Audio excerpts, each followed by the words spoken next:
Welcome to the acclaimed podcast, The Deep Dive, featuring your esteemed hosts, Andy Monitor and Drew Dinzik, powered by BetSperts. Welcome to The Deep Dive. Nice little exhale in the world of sports today. A couple days until our final contracts. Is that the exhale? I didn't. No, I didn't really think about that. But I didn't think we'd see anything on Jacobs, but there was a little part of me that believed the Giants might have done something silly and paid. Which is funny because I don't know how do you rank your running back? Can we start with that before we get to the Wimbledon talk? Sure. If you had your top three, because I think my top three are the two I just listed and the fella in Cleveland. Mm-hmm. That's it. So 2 out of the 3 top running backs in the league just got told to pound sand. Yeah. Show up they're technically not even on the team because neither have signed their tag. Mm-hmm. So that's why they won't be fined if they don't show up to camp. Yeah. They will lose game checks, obviously, if they don't show up to games. But a lot of that's up in the air, and that's the new NFL boy. It's a trick question, Andy, because my ranking of running backs doesn't matter. It's a 64-way tie for last. Actually, we're going to talk about my favorite running back in the NFL today, Mr. Justin Fields. That guy's electric with the ball in his hands. That's a little bit of a he's the best running quarterback in the NFL. It's tongue in cheek, but at the same time, that guy had the amount of 40, 50, 60-yard runs he had as a quarterback was something. He's currently athlete number 1 with ball in his hands, only because I assume Lamar Jackson is going to. Okay, it's not crazy. Taysom's kind of fun with the ball, but go ahead. Anyway, another running back that's undercompensated though, but Justin Fields, he's not making much money this year. All right. I want to talk a little bit about Wimbledon. That's the big exhale. The last couple of weeks there's been a lot going on, particularly because I've been so engaged with Wimbledon, and the roller coaster of emotion that was the women's tournament was incredible. The ultimate final was an absolute bust. That was one of the hardest matches to watch in a long time, largely because Ons melted down, and it was not entirely unexpected, although I certainly felt like she had solved a lot of the mental demons on the run-up. But no, when you're that close to the brass ring and she pretty clearly had somewhat of an issue playing a favorite, the favorite status was not something that she wore well. Because as a dog to Kvitova, she was unbelievably good. As a dog and a set down to Rybakina, she was incredible. Better, much like the best tennis we saw from. Good. She was very good, but I will put some of that on Rybakina. She owed the world a melt because she was handed one in the previous round. That's fair. The same time, I hate saying that because she played. You're talking about versus Sabalenka. Yeah. Excuse me.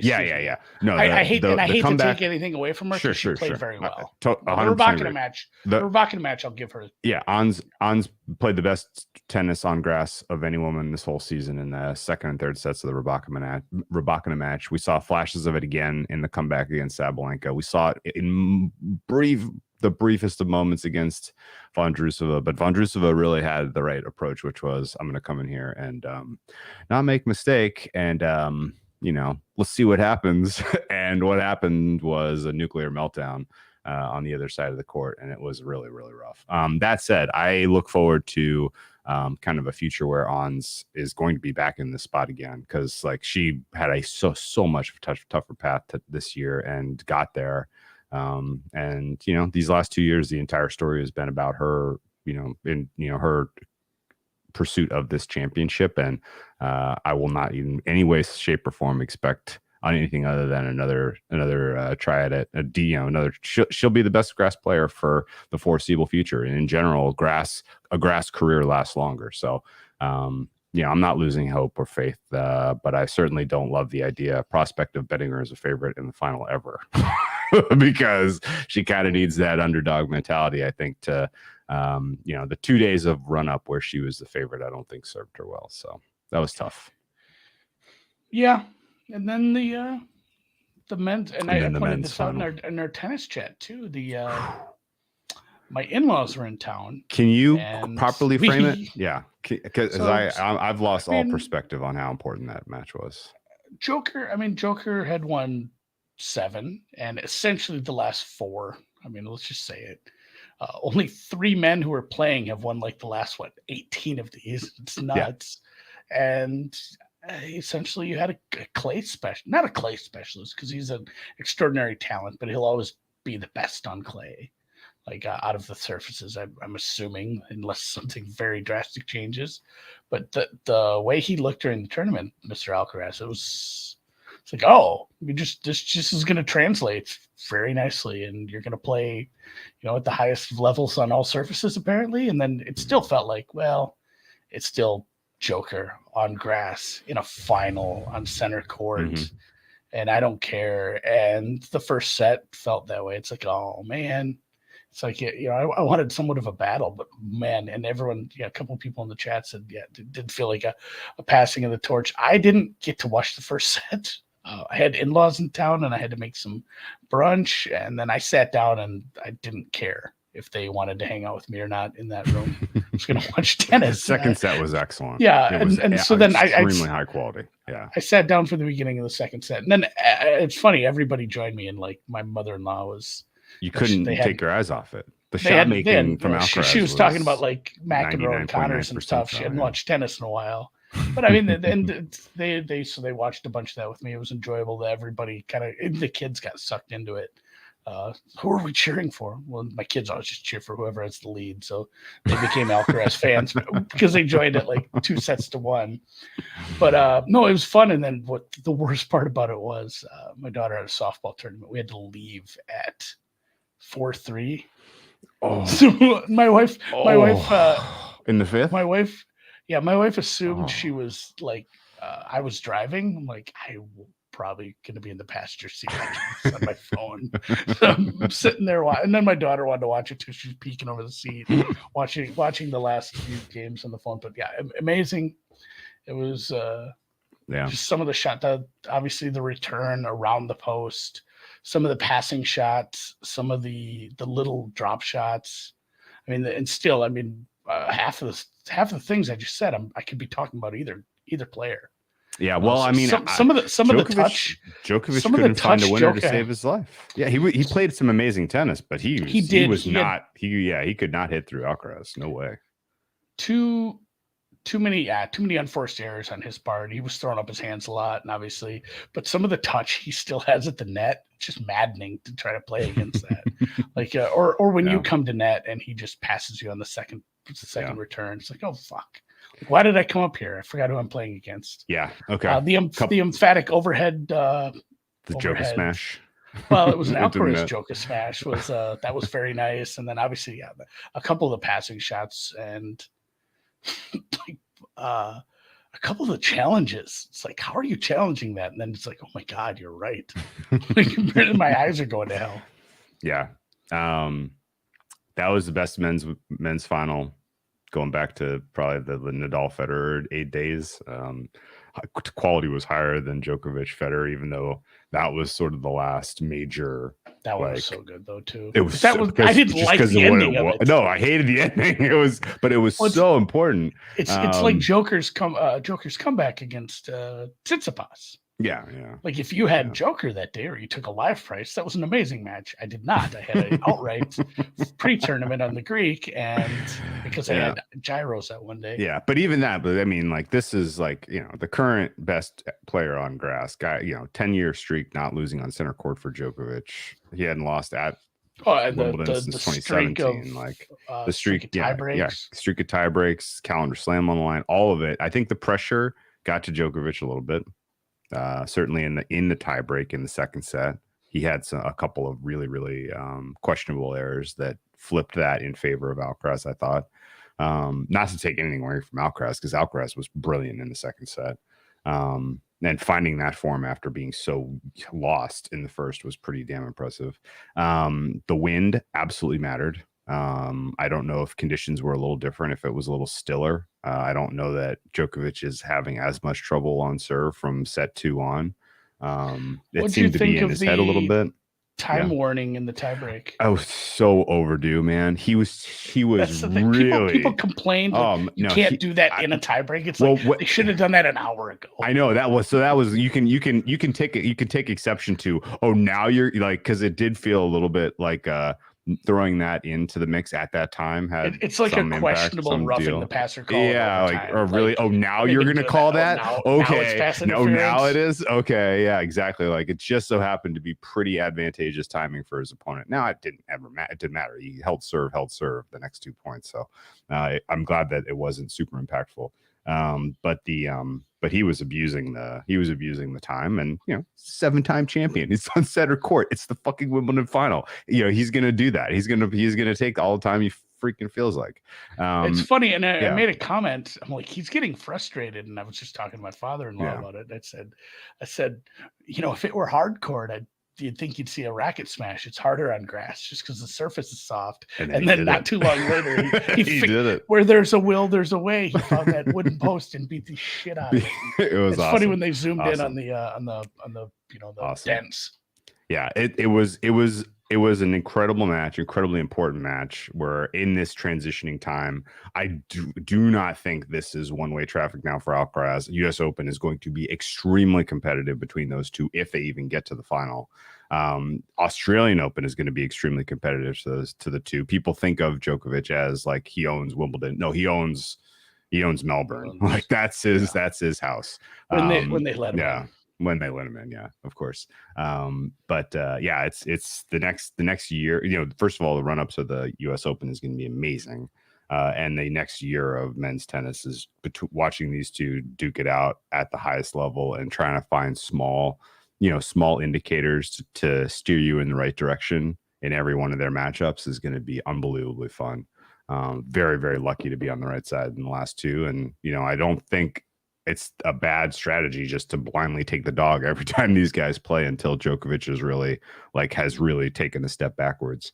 Also excited for Alcaraz French Open versus Nadal. Man, that's going to be unbelievable. Yeah, I do hope he's healthy next year. Oh my God. Nadal is certainly going to point to trying to get one more French Open. The bow I'd want to put on this too was the training team for Alcaraz, realizing hey, we can't have this cramping shit. Yeah, right, sure. He was drinking little vials of God knows whatever pickle juice with salt and whatever it is to get hammer as many electrolytes into you as possible so you don't have to deal with it, because that cramping ruined probably what was going to be the match of the year. Well, it started that way. And this was the Wimbledon final, championship final. I mean. It's good that we got the match of the year anyway. So. Yeah, excited to see Alcaraz try to take the crown from Nadal on clay next year. I think that's really a very real exciting possibility. Cool that Alcaraz stopped Djokovic from tying Federer with 8 titles. Did you catch that little subtlety? Yeah. So Federer's record stands as at 8 Wimbledons for now. Pretty amazing that the calendar slam was interrupted, and then the tying of Margaret Court's overall slam record interrupted. So pretty cool drama in men's tennis all of a sudden, which is great. I got to do some tennis content for the first time in a while, which was cool. Our friends at Sportstrade had me on for a couple of shows where we watched Ons and watched Alcaraz and traded. Particularly the Ons Sabalenka match was super, super fun. Hopefully we can do more stuff with those guys. I'm glad you had that one, because I missed the one, but didn't you have the Rune match? We had Alcaraz Rune, Rune, and it was just it wasn't a good trading match, but the women's match turned out to be a good one. Rune, the whole strategy of Rune was hope he takes that first set even in a tiebreak, and then trade the shit out of it. After that, trade out of it. Yeah. Whereas the Ons match was take Ons, if she loses, take more. Women's tennis is always going to be more fun. Oh yeah. Anyway, but no, it was fun. It was fun using their app. It was fun doing that. You're gonna go back to the well and find some winners for the Open. Today's Bears and Packers podcast is brought to you by Sporttrade, our friend New Jersey and Colorado. If you want to trade, as Drew has been and I will be on some golf this week at the Open, you can check out a link with a special offer for you in the show notes and in the YouTube I don't know, description box where the words are. There'll be some links in there. It's a ton of fun. I'm going to start looking at a little deeper tomorrow and probably have some positions I'm going to take for the British Open. I'll just call it. I don't know why they just stopped doing it that. Tom Lehman was my favorite golfer growing up because he was from Minnesota. Mm. And he won the British Open. So it'll always be the British Open. It's funny too. I just got an email from the director of the 3M saying Tom Lehman will be in the field. I'm like, what? He's like 7. It turns out it's his kid, Thomas Lehman. Dan got the same email because I had the same trip doing my research for the Packers today, and there's a guy in the roster named Benny Sapp, and I was like, the 42-year-old defensive back, Benny Sapp? No way, it's Benny Sapp the third. But are you going to go same approach for the Open as you did for the U.S. Open? Pick 4 guys, try to catch some prices, see if they come down, and then actively manage, or what's the strategy? Yeah, a little trickier, I think, with the links golf. It's like, hey, have you played?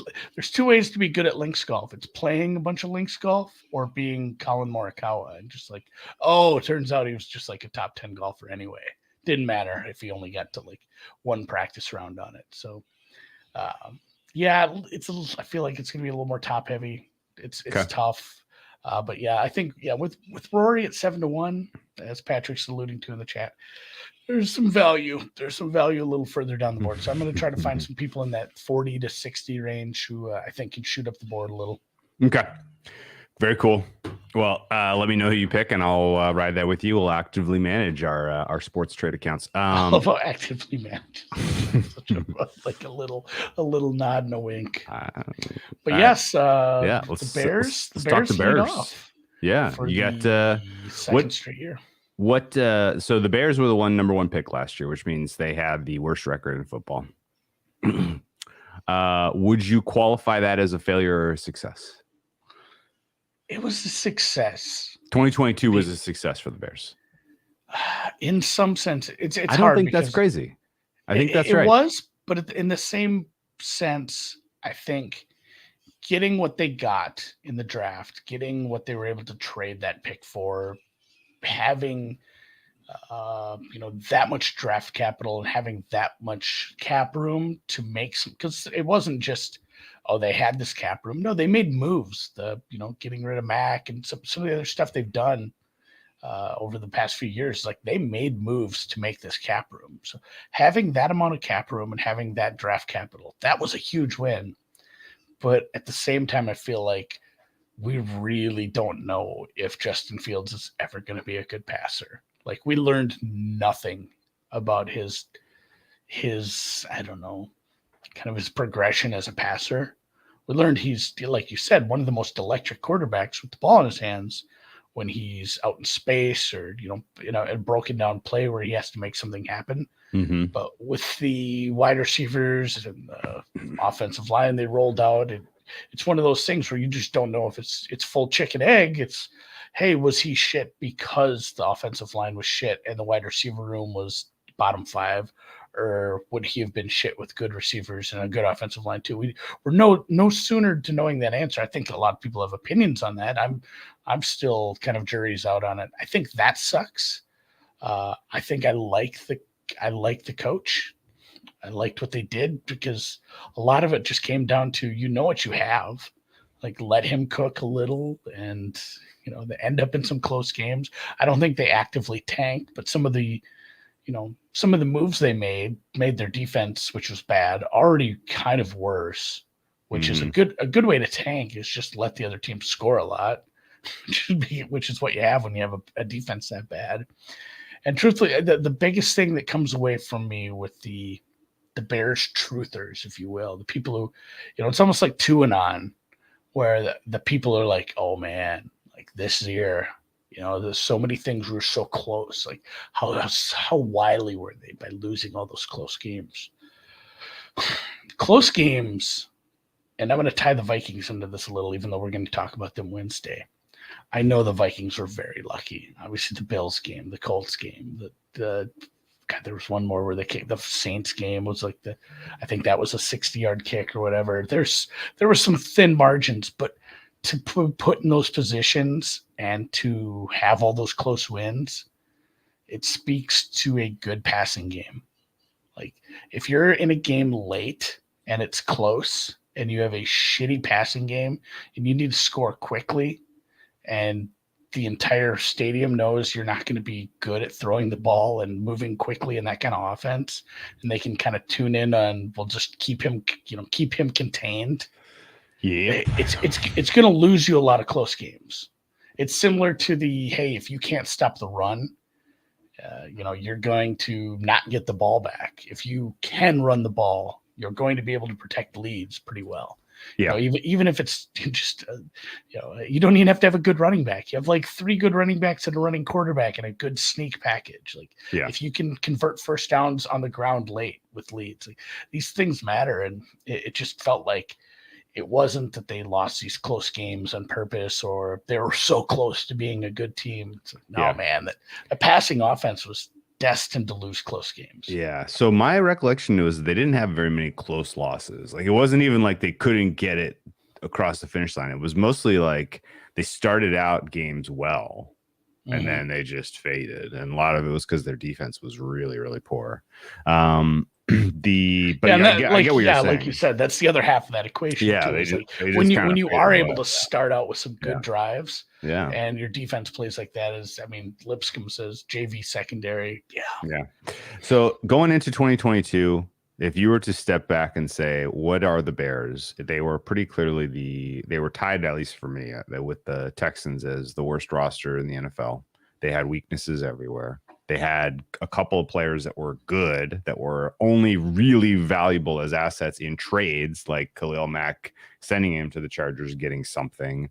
I forget what the other guy the other pass rusher, Robert Quinn. They had a couple of guys who were long in the tooth on the defensive side of the ball that they needed to get out of the building and try to get some assets for. Because last year they had no draft capital, at the end of the Ryan Pace era, they traded away a ton in a last-ditch effort to put together winning football. And so Poles took over with virtually no draft capital and no talent on that roster. And Justin Fields was a huge question mark. And the best thing that they possibly could have hoped for heading into 2022 was, boy, I hope we see some flashes from Fields that says he is a project worth building around, while at the same time losing a shit ton of games. And that's kind of the best outcome they could have hoped for, and exactly what they got last year, right? I agree with what you said about the coaching staff. They showed some signs of life in the right areas. I agree with what you said about, Fields. And, he's pretty clearly an elite athlete. Anytime you can put the ball in the hands of the best player on the field, the most athletic player in the field, every single snap, like magic's going to happen from time to time.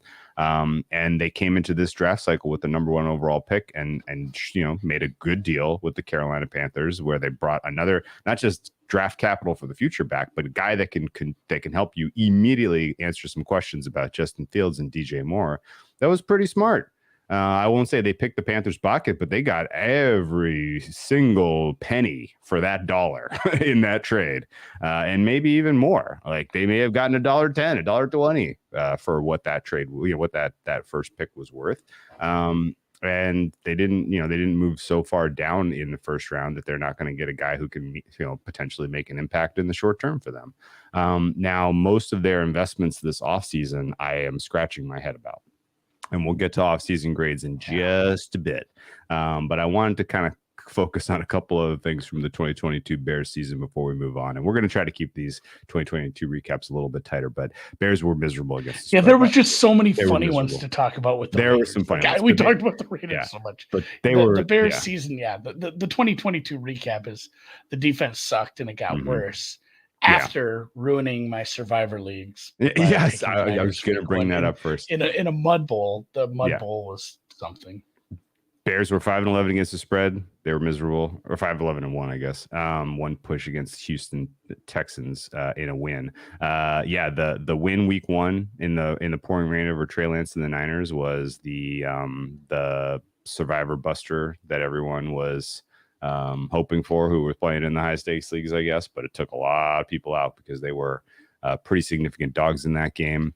They're 2-1 after beating the Texans and losing to the Packers. They were 3-4 through week 7. Their week 3 win as 8.5-point dogs to the New England Patriots was memorable for the Bailey Zappi game, right? That was the one where they pulled Mac Jones after a quarter and a half, 2 quarters in prime time, and they put in Zappi, and Zappi stuck. It was not good. And the Bears won, going away 33-14. And that kind of at that point in the season, as a 3-4 team, and what you were seeing from Fields in terms of progression was probably enough to tell you, like, okay, like we've answered some questions. Now let's lose. And boy, did they lose. They lost from week 8 out. They only covered twice, once against Miami by a point, and once against Philly by 3 points. It was an ugly, ugly time to be a Bears backer down the stretch. If you were betting on them, hopefully you were not. And yeah, after that win, the fewest points they allowed. Over. They were getting consistently lined in the lows 40s. Yeah, was Philly out of all the teams. Yeah, because they gave up 49, 35, 31, 27, 31, 28, 35, 41, and 29. Mm-hmm. And the lowest was a 20-25 loss to the Eagles after their bye week. But yeah, there was a bunch of games where their defense just looked, lost. And again, it was good. This was a good thing. You want, hey, let's make some strides with this offense. Let's see what we get of this kid. And we know the defense is very much lacking bodies at this point. Yeah, and they were a dead nut over for the entire middle of the season because their offense could get you a couple of drives early, score some points to make it an offensive game, and then their defense just laid down like dogs. It was a team that it was a rock solid bet to the over as they were consistently opening these markets in the low 40s, high 30s. At the beginning of the season, and then that trickled up to 48, 49, 52.5 in that second to last game at Detroit. So even with the a bunch of these games outdoors in the cold of Soldier Field, in the cold winter up in Chicago on Lake Michigan, didn't matter. Still, they were able to take a bunch of these games over, which should tell you that there's some positive sign from that offense, because if you don't have a two-way contest, these games aren't going over. None of the rest of the games are really ones that I want to point to other than, they gave you a game effort against Philly. They were always going to lose that game, but, that was sort of their last stand, for the season before really packing it in, I thought. Anything else stand out to you in terms of some of their effort down the stretch? No, I had to go. I was trying to remember who started the last game because I knew that Cousins gave way to Mullins after a while, but Nathan Peterman. It was a Peterman Tim Boyle contest. Tim Boyle came into that game as well. So, interesting, kind of an interesting season, I suppose, in the grand scheme of it, because it did feel like, oh man, are they kind of good after because the mud win was one thing, but it's like how they beat the Texans, and it kind of hung with the Giants. That game was in the balance for a little bit towards the end, and even that Vikings game, it wasn't just complete one way, and then it did go downhill, especially after the New England game. And some of that was roster stuff, some of that was just teams kind of figuring out how to beat this defense. And then you start losing some defensive players as well on purpose. That's kind of how things are going to head. It wasn't like they had an easy schedule.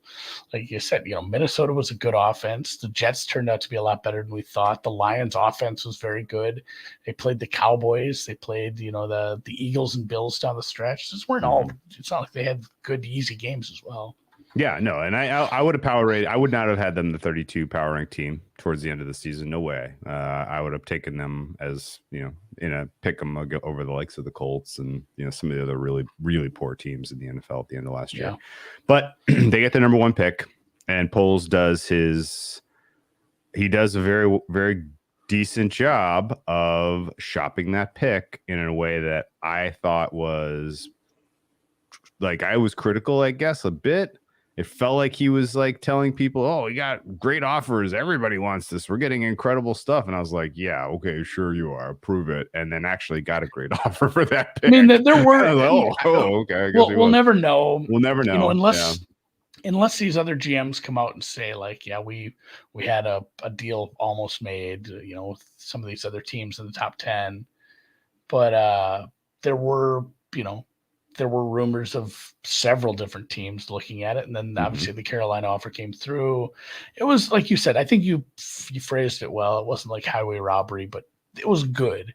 Because I was a little worried after we had the Claypool trade. It's like, oh no, is this guy is this guy the guy who trades his pudding cup for fish sticks at lunch? Yeah. Is this a problem? Because essentially you traded a first rounder for Claypool, which was, once we found out that wasn't the other second round pick, it was their first round pick. It's like, oh, that's not good. The first pick in the second round, yeah. Yeah, it's like indefensible. Ended up being the 32nd pick with Miami doing what they did. I thought it was a good trade. They made out well. You got a receiver. You ended up getting, still a top 10 pick at that point. You got your another piece to the offensive line after adding one in free agency. And that's so like Davis, Wright, and DJ Moore. And then I'm kind of out on a lot of the other moves. I guess, which when your biggest free agency splashes, as far as money goes, or linebackers, not in love with that. I know they need help at all three levels, and they're knowing, hey, we're not a year away from like competing in the NFC here. Maybe it was just like, hey, let's get what we can get. These guys are in the market right now, and we think these are valuable. It's like Patrick says, congrats on your linebacking core. That's not probably what wins games when the secondary played as poorly as it did, and they trotted out what they did for a pass rush at this point. So it's a little worrisome that this is going to be the pass rusher and secondary we're going to war with, but at the same time, I don't know, like it's that kind of league now. If you fix your offense, maybe it doesn't matter as much. Okay, so the Ryan Poles tenure is really, really confusing. Crazy mixed signals from this guy. He'll in 1 week do something that is like, yes, he sees things, he gets it, this is awesome, and then turn right around and do something that makes you say, uh-oh. And the signal is all over the place. It's not to say that he ultimately can't figure some things out, but it's pretty clear he prioritized in the moment of getting DJ Moore back, right? That kind of helps, I think, explain some of his thinking maybe on the Claypool thing, which is like, all right, this offense is so bad. We don't have nearly enough skill position players to really even give Fields a chance. We need some warm bodies out here. I'll overpay. We'll take a swing. He way overpaid, and that's something you can be critical on. But I get in general his thinking and the conceptual framework isn't crazy. Much better job getting a player like DJ Moore than a player like Chase Claypool for the price you got him for. And just in general, I think their path through the draft and like, okay, we need to build the trenches on the offensive line through some young players and to coach them up, and that's cool. But then the signing the linebackers is like, okay, well, this is you're putting finishing. These are like finishing touches moves, not like we need warm bodies who we can develop and try to get an average or above average defense at some point. Because as currently rostered, I guess actually let's just go through the moves real quick here. Yeah, this is funny too. Like that pick was Joey Porter Jr. The pick they ended up, a guy that would have been absolutely perfect for exactly what you needed. Like that, the hindsight regret on that. And the other point too is it's not as if there weren't free agent defensive backs out there. Sure. There were some decent pieces that moved around that they probably should have been a little more in on. Okay, couple thoughts. DJ Moore, bring him in as a wide receiver. Good player. It's not enough to really elevate your skill position group to one that I'm going to write home about, but it was a good move. TJ Edwards and Tremaine Edmonds, redundancy. Obviously, both play linebacking position. Are those basically they're starting insiding linebackers too? I think they are. They're going to start them at weak and middle. Okay, great. You got 2 off-ball linebackers. Yikes. Those guys are fine players. They're above replacement level, Better but hope they both lose 20 pounds and get faster. really, really, really weird. Dante Foreman, no, doesn't move the needle for me. Robert Tonyan doesn't move the needle for me. And then everybody else that you brought in, including Chase Claypool, is replacement level ish. And just like I'm not sure I see the vision here in terms of. Remember that one week where he had 4 bodies. touchdowns like 3 years ago, though. Okay, yeah. Guys, they lost. David Montgomery doesn't really move the needle for me. I think he's gonna be fine where he landed. Yeah, sure. Oh yeah, but not. They had the next man up is Herbert's Herbert is gonna be fine. Letting offensive lineman Sam Mustipher go was a weird one. That kind of speaks to don't really know how to evaluate your own guys, because I thought he played well last year. I don't even know if I'm pronouncing his name right, but like my player level grade for him was, above replacement level. And I think he actually is a nice addition for Baltimore. Everybody else they let walk out the door was replacement level or worse. Yeah. Riley Reif is old. I think I'll double check this. He ended up somewhere in the AFC East. And then, a lot of it wasn't, like the Roquan thing. That's you don't rebuild by paying him, I guess. That was the correct move. Like, I don't want to say I don't care if Roquan left. Yeah, Roquan's a very good player, but given the contract status and where they were in their rebuild, like that's the correct move in that sense. So yeah, and then I hate to give it a low grade because they fell into the first pick and they. Not only did that, but they leveraged it into a good trade. So I'm going to give them a B-, even though they probably deserve a little lower. Okay, I'm giving them a C because there's A's and F's in there, man. This is you got a 60 on this test and 100 on this one. It just felt bad giving him a C when you were able to actually make a decent trade with the first pick. So here's the key question. Here's the key question, right? Going back to our 2022 goals, right? I agree with your sentiment. If the Bears think that they're competing for a division this year, I got terrible news for them. They may luck into a division competition because the NFC North is really bad, and the margins between the 4th team and the Bears and the 1st team and the Lions is not that big. But that said, like these, when I'm blowing, spoiler alert for range of outcomes. The Bears could make the playoffs this year. They're going to be the most aggressive fade I may have all playoffs betting against them in that spot in that home game because they're only getting in the playoffs with an NFC North title, I think. That said, the success for this team this year is really defined by Justin Fields taking the step forward from QB, who we believe we can build around, to QB we will extend. They need to make the decision on the fifth year option based on his quality of play this year, which means success is entirely contingent on protection and skill position players you put around him. Do you think that they did enough there?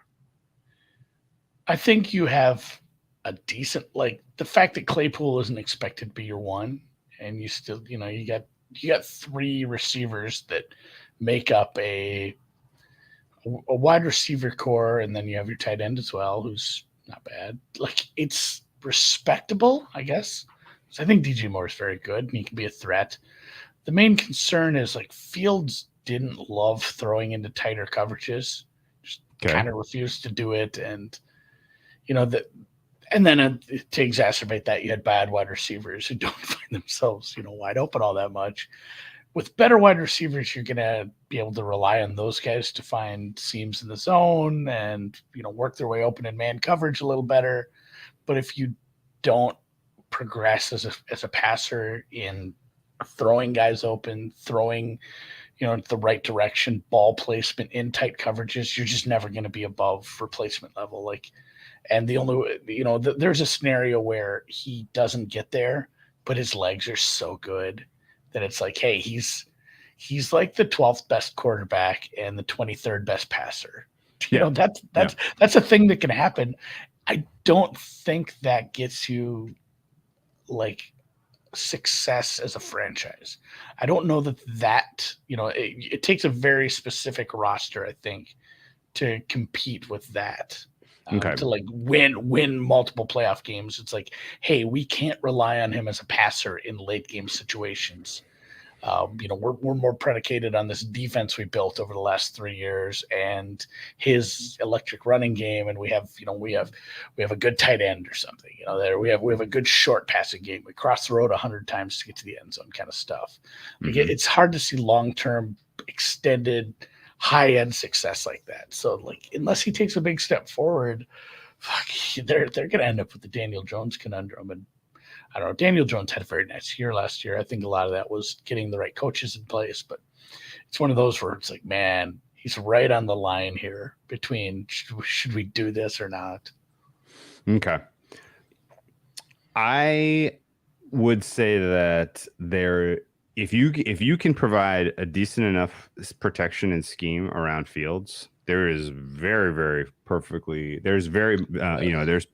valid evidence on tape that Fields can give you the type of production that you got, or at least 80% of the type of production you got from Lamar Jackson in his early stint with the Ravens. Now, the Ravens had an incredible defense at that time, and they had good complementary defense, and they had a perfect scheme designed to you make the best of Lamar Jackson, which is why that was such a dynamic team. And I don't see that necessarily in Chicago, but I do think that, what you've got on tape, if you put, an elite protection in front of him, a lot of those questions and problems, really like let him learn to be a passer because you're giving him time to do the job is an important part of it. Right. And I think that was probably a little, handled a little carelessly. Like if you wanted to take the money you spent on 2 off-ball linebackers and just get more talented, or use that money to somehow bring in an Orlando Brown type of player and like really bolster this offensive line with some true blue chips, I would have rather seen that, because then you're actually going to find out what your ceiling is with Fields, and you're going to give him a year to learn how to play the position as a more complete player, because his athleticism and his ability on the ground is undeniable. And I would have just got a shitload of younger pass rush depth and one more really good offensive lineman. Sure. Yeah, exactly. Allocation of resources. Hey, we have like 7 guys that might be good pass rushers here. Yeah, and there were a lot of rumors about guys who were targeting, and every rumor I heard was like, yeah, that makes sense. That makes sense. That is a great idea. Do that. And they for whatever reason didn't quite put all the pieces together this year. So I don't know that they're going to answer that question in 2023, which I think is why offseason grade has to be a C. Like you really did not set yourself up to answer the most important question of the franchise. Yeah. You're still going to have lingering doubts in the back of your head with the tape you see from Fields this year, unless your offensive line as a unit takes a step forward and gives him, the ability to operate in, a more complete manner. Because otherwise, like if you have the athleticism he has, and given the current state of the way defenses are playing in the NFL, he is a legitimate cheat code. Like his athleticism is going to be able to continue to sustain drives and, unlock parts of the field that you can then take some shots. His deep ball is a beauty, and you have now more talented skill position players in your locker room for wide receiver standpoint. So, potentially a little bit more consistency in sort of the intermediate passing game on top of the deep stuff being available. Like all of those things are good, but you need protection. And right now I make the Chicago offensive line as a unit 26th best in the NFL. It's hard because you probably have you have an incomplete at right tackle.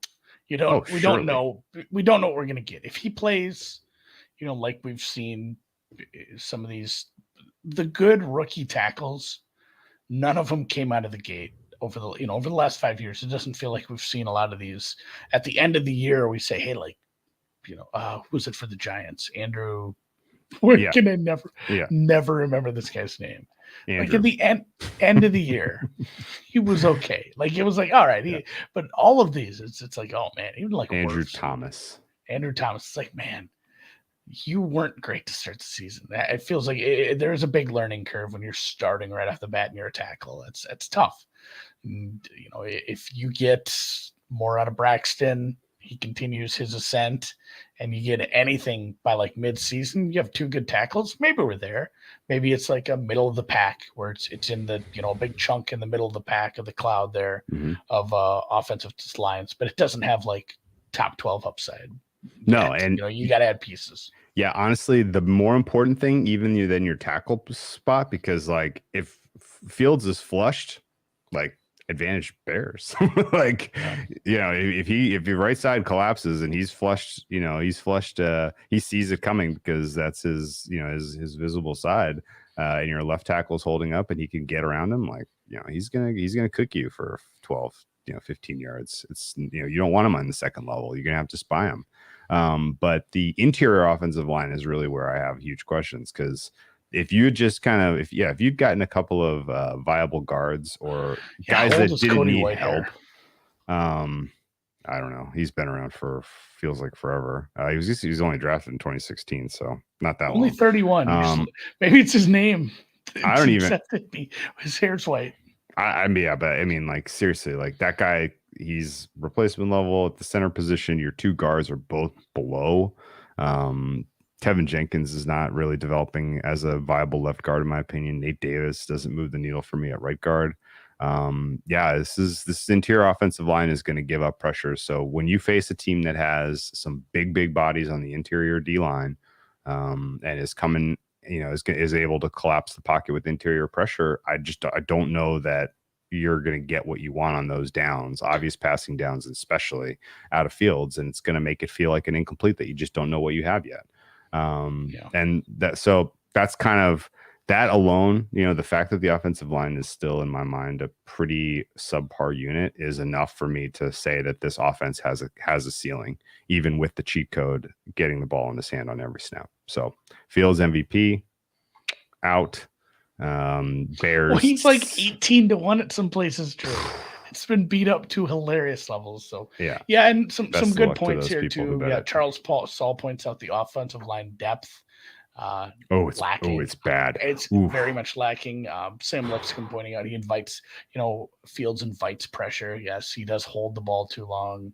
Somebody pointed that out. Patrick pointed that out as well. And then defenses are going to play contain. I will point out defenses are going to try to adjust to him and say, like, I dare you to, we'll see if your guys can beat if we have a good enough pass rush and some secondary pieces, like we're playing man. Yeah, we're not going to blitz this guy. We're going to play contain. We're going to say beat us in tight coverages. Beat us with our best corner on DJ Moore.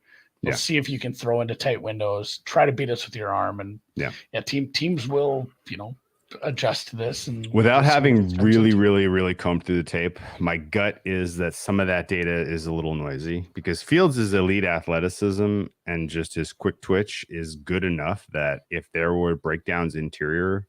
If in the there are breakdowns straightforward. Well, yeah, but if there are breakdowns, he was well aware, and there were lots of snaps that their breakdowns were quick and violent. With the offensive line last year, and so it was like, yes, time. Like technically, he if he threw it away or if he made a deep pass, like there was a big gap of time there. But I would definitely be curious to know how much of that was him eluding pressure within the pocket before ultimately throwing it away or making a minus EV pass versus just him doing the standing for too long, not processing, not kind of recognizing that there was ultimately going to be an issue. Because eye test wise and just back of my head, like it didn't really feel like the issues were 100% on him with the time. It was like, as much as a quarterback owns a huge proportion of the sack percentage, I don't know that I felt super strongly that way about Fields because so many of the breakdowns were so quick.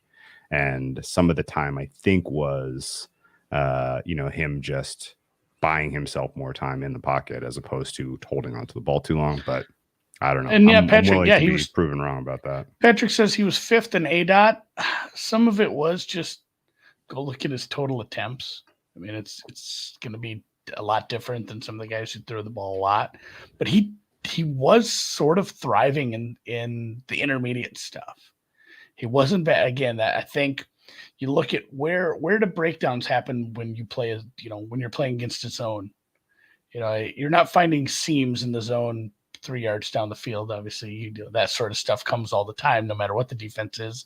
If you can leak a running back out, or you can, have a tight end chip blocking and just grabbing the ball real quick. But he was finding guys open in the intermediate a lot. So it was a weird sample size thing, but at the same time, he wasn't bad, 15 yards down the field for sure. And yeah, as Sam's pointing out, there's starting to be a negative correlation between ADOT and efficiency. And obviously it wasn't the most efficient quarterback. And like I said, it was a tough schedule in a weird year where they were just constantly losing pieces rather than adding. So let's look at the 2023 schedule and who they will face in this first year of the actual rebuild. We get rid of Patrick using the damn way here. Obviously, you play it's not a tough schedule because, the joke we made all last week was like, well, you play Kansas City twice. You're going to have a tough schedule automatically.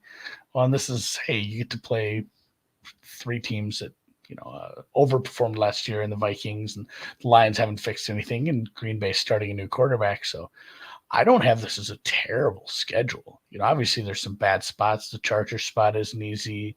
The Detroit, Minnesota back-to-back before the bye kind of stinks, even though we just said the division's not that tough. But I mean, really it's just, hey, take your lumps. You go to Tampa Bay and then you come back home, fly out to Kansas City to get the shit kicked out of you. And then, you have a stretch of coin flips. And I think that's where I'm going to do a lot of my judgment is coin flips against good to above average defenses. Yeah. Like, Denver's a good one. Like Denver has some good secondary pieces. If he just no shows at home versus Denver coming off the Kansas City game as a passer, it's a black mark on your record. Minnesota's maybe not a good bellwether of how you do against secondaries. Honestly, there's a couple of those too, but like there's a few spots here. It's like, man, how are you going to play against a decent secondary now that you've got some weapons, now that we've invested a little in the offensive line? And obviously everything's going to come with the caveats of, oh shit, the rookie doesn't get it. And, the right guard and maybe the whole right side, Davis and the rookie just aren't gelling. The right side's been a disaster. Like, I hate that we're going to have to do this again. And you've pointed this out several times already, but I'm going to be very annoyed if we have to throw a fucking asterisk on this whole season again. We're just like, they didn't fix the offensive line. Moore is good, but nobody else is contributing. And we still have an incomplete on Justin Fields at the end of the year. If we're just going to do this in perpetuity or what? Well, I mean, they love him in that building. Yeah. So the general read, and by the way, 3s were widely available for +3 was widely available for Green Bay. It's moved to 2.5 since we made these 1 week ago. So someone's out there, breaking down week 1 games and taking some positions right now, which is fascinating in and of itself.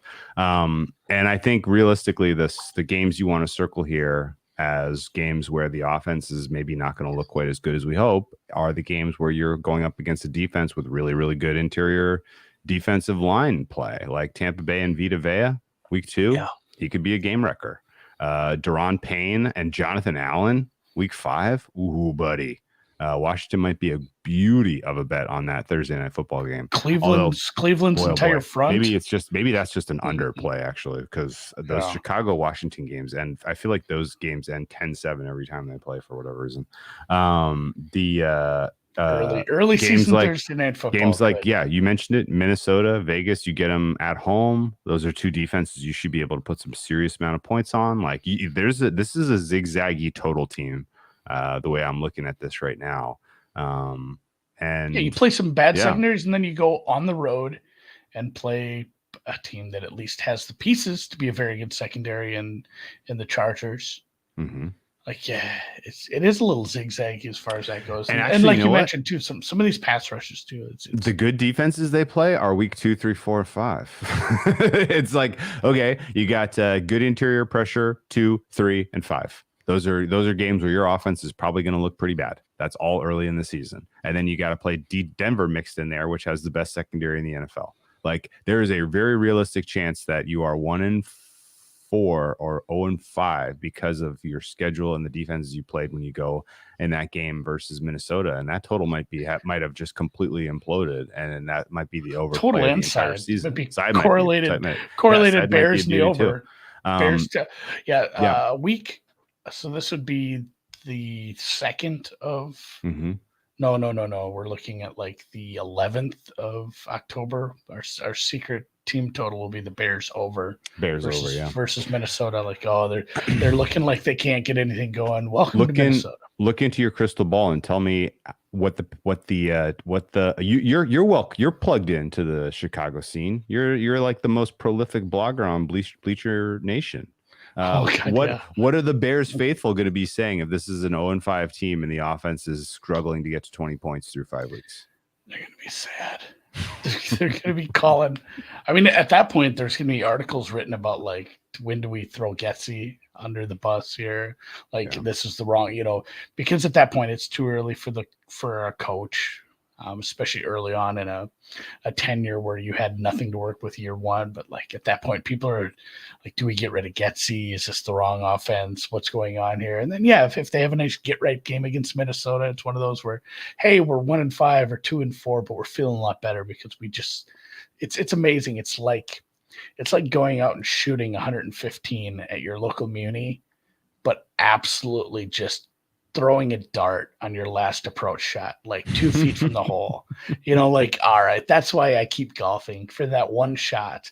It's the same thing. Like you can have this team that's shit and is losing, but if they have just electric, like 3 touchdowns, 2 more on the ground, and put up like 42 points against Minnesota, it's funny how like all is forgiven. Like, oh man, we have so much season left and there's so much upside. This offense is unlimited, man. Realistically, my read on the schedule is they're going to dig themselves a hole and then start digging themselves out. And the Bears are going to be an interesting bet on team through the middle towards the end of the season as they go against defenses that can't match up with Fields. And there's a lot of them on their schedule, but they come later in the season. The no rest disadvantages. They have a tough little travel situation where they're traveling 4 weeks out of 5, but all of those road games are pretty short trips. So no big deal there. And so, ultimately, like I get the feeling that best case scenario for us as bettors is the Bears stink early and are a value play in game by game and team totals and totals in general as we come into the meat of the season in October, November, and into December, which brings us to some odds and why figure out what we want to do with this information. Andy, you got any reads here? Oh boy, in the NFC, anything's possible. But like you said, even if things shake out, and let's say just Love doesn't work and Vikings massively regress, the Lions didn't actually fix anything on their defense, still kind of a middling team. The Bears win the division with 8 or 9 wins, end up in the playoffs, which would be just amazing, but possible at the second half of the season, looking at that schedule. Okay. It's like, man, they got to win 3 games. I don't feel good about 25-1 even then. No. It's Super Bowl, man, at some point they're going to one is no bet.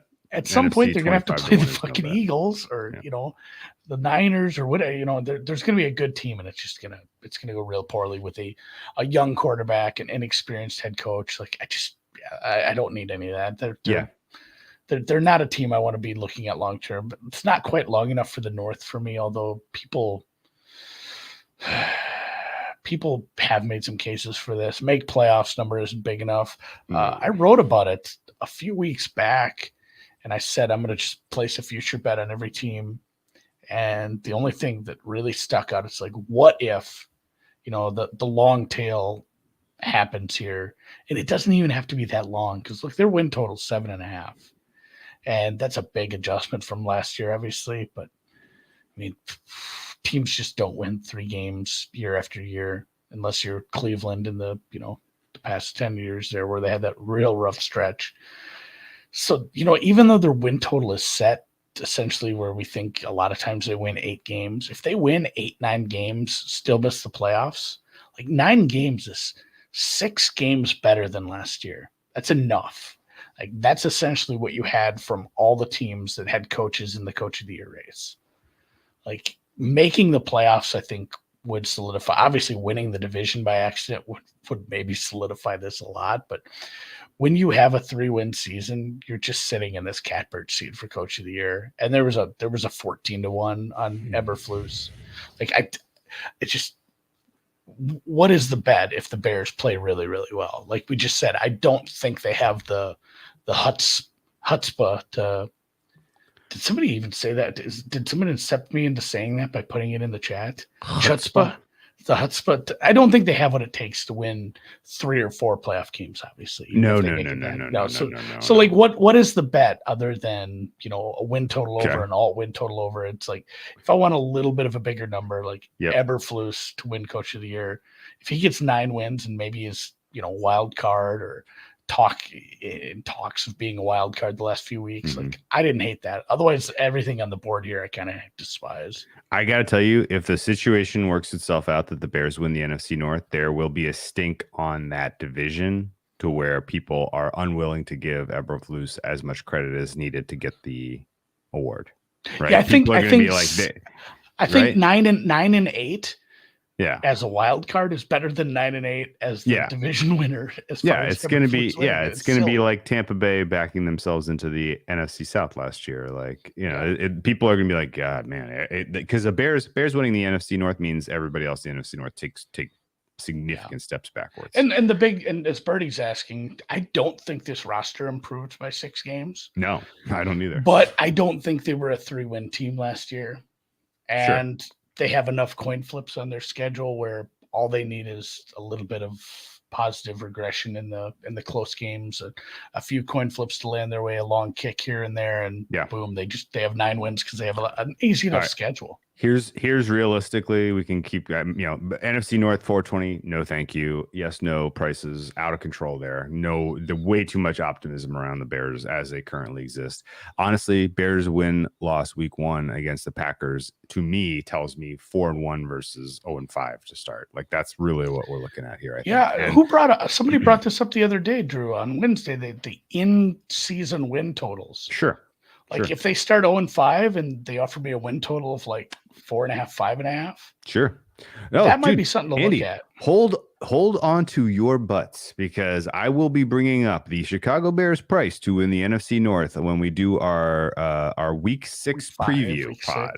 Our week 6 preview pod of Bears versus hosting the Minnesota Vikings. I will be asking you, do you think Bears 20-1 to win this NFC North is a bet? Yes. Is it a bet? That is absolutely where we are going here. And similarly, anything you want to bet positively about the Bears, like in the awards market, the only thing that stands out is Justin Fields' Offensive Player of the Year. I think you can be patient on that because I specifically think these defenses he has to go through the first 5 weeks are built well enough to make him have a tough time that, And maybe that's the case for everything we've posited. If we've said a win total over, an alt win total over, Offensive Player of the Year, Coach of the Year, even Coach of the Year is a market that's up every week. I said 14-1.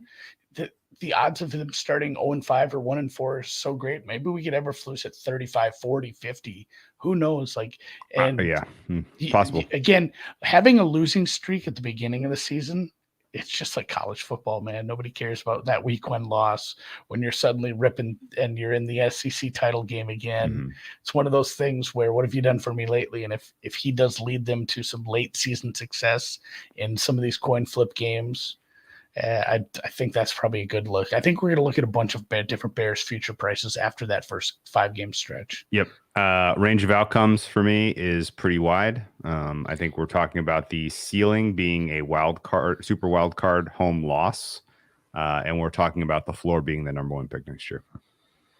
Yeah, I'm between realistically 4 and 10 wins and probably 4 and 9.5. Like 10 feels a little silly to say. Yeah, 10 does feel silly. I think 9 is probably their ceiling, but I do think 9 could, there are plenty of worlds where 9 is good enough to win the NFC North because the NFC North is pretty suspect. Betting plan of attack for these guys.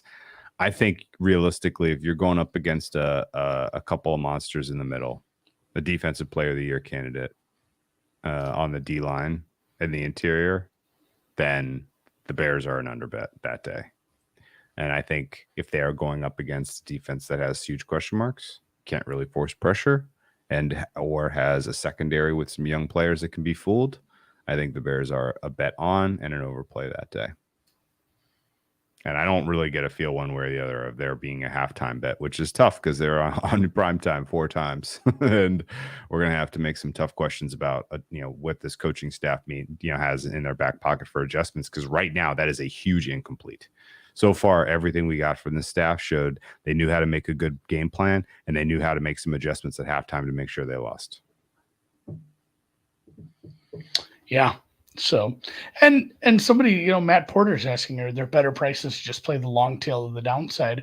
I'm not even sure if it should be the long tail to the downside. If you really buy the crap we're selling right now, maybe it's an under 7.5 wins, coming back with an over 5 in the live market. There's a chance you could try to find a middle on 6 or 7.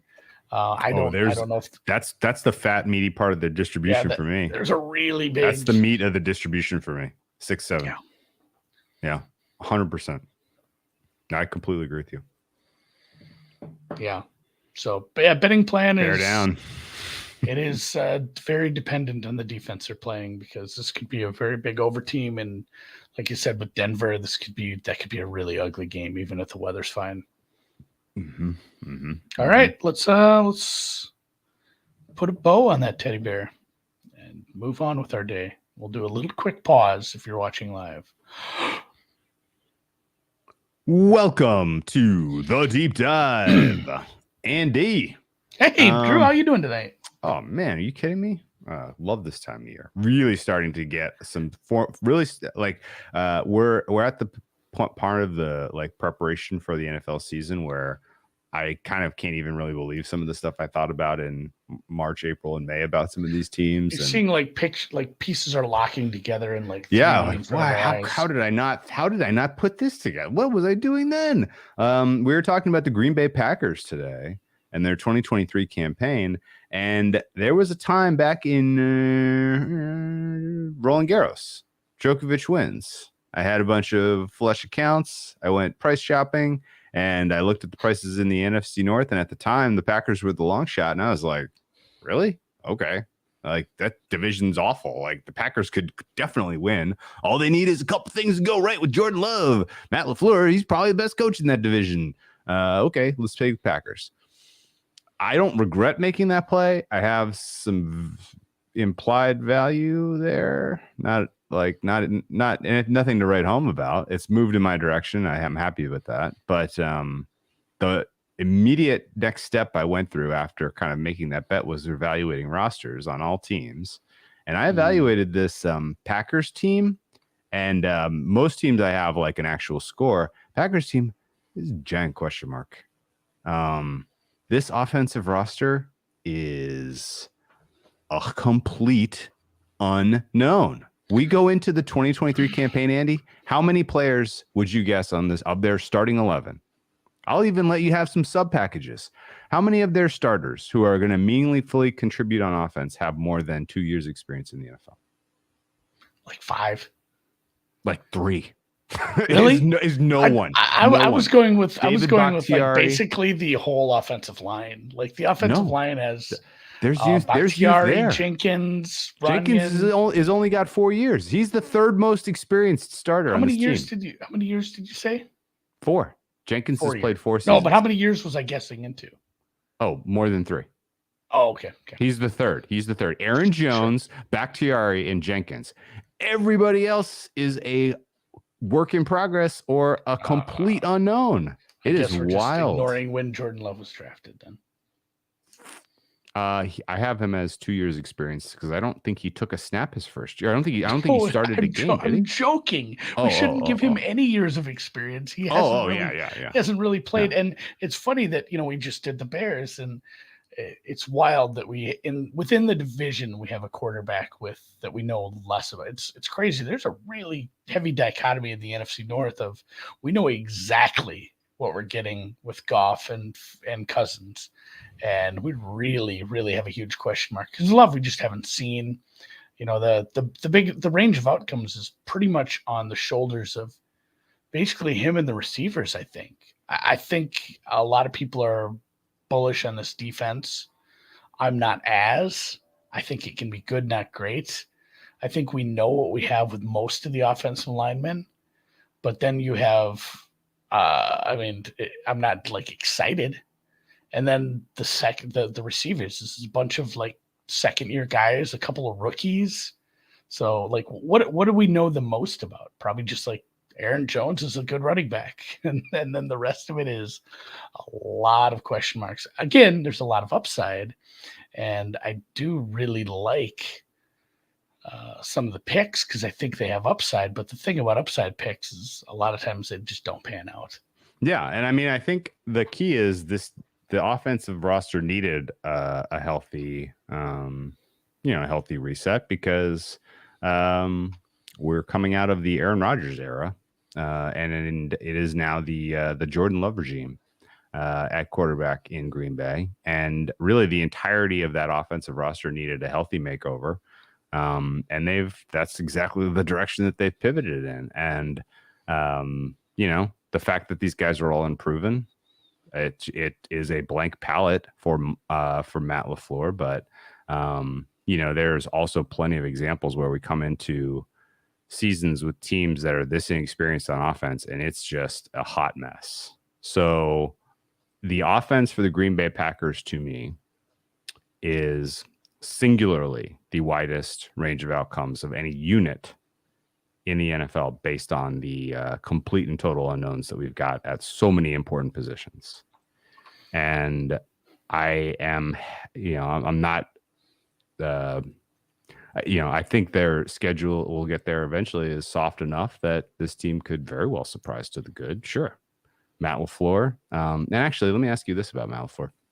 You've been listening to the Playmakers podcast at all? I haven't yet. It's on the queue for I have a bunch of I'm just going to pretend I have a bunch of work out in the shop this weekend and catch up on podcasts. But I watched so much tennis and had in-laws in town.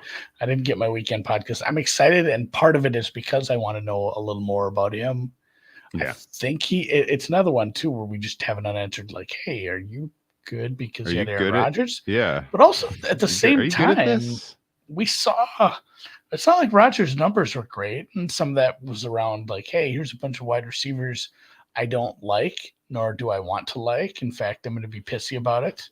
And like, it was kind of a weird team dynamic, even though he wasn't like full on. I don't know how he can be. And then, we don't know. Is Jordan Love good? We don't know. Dobbs, Watson, like, is there more upside to them? When I was writing about them a couple of weeks ago, I kind of fell in love with the tight ends. Okay. Interesting. I watched a bunch of film on Musgrave, and it was another one too where, like, we had, you had this tight end class, and tight ends are not that valuable in the draft. They're just not going to go super, super high unless you have some crazy thing like Pitts. But Musgrave he was a guy who kind of missed time last year. But you go back and look 2 years ago, and it was like, damn, he's good. And then I watched some of this, the Senior Bowl stuff, and you go look, and I'm Googling like how tall, basically he's the exact same height and weight as Kelsey. He ran and had pretty much the same combine as Kelsey. No one is going to be Travis Kelsey, but like, he looks pretty good in some of his tape. And I think maybe I just missed him because obviously he missed a year, and then I don't stay up late enough to watch West Coast football. Sure. So I do like him a lot. I like that they took basically him light from South Dakota State in Kraft.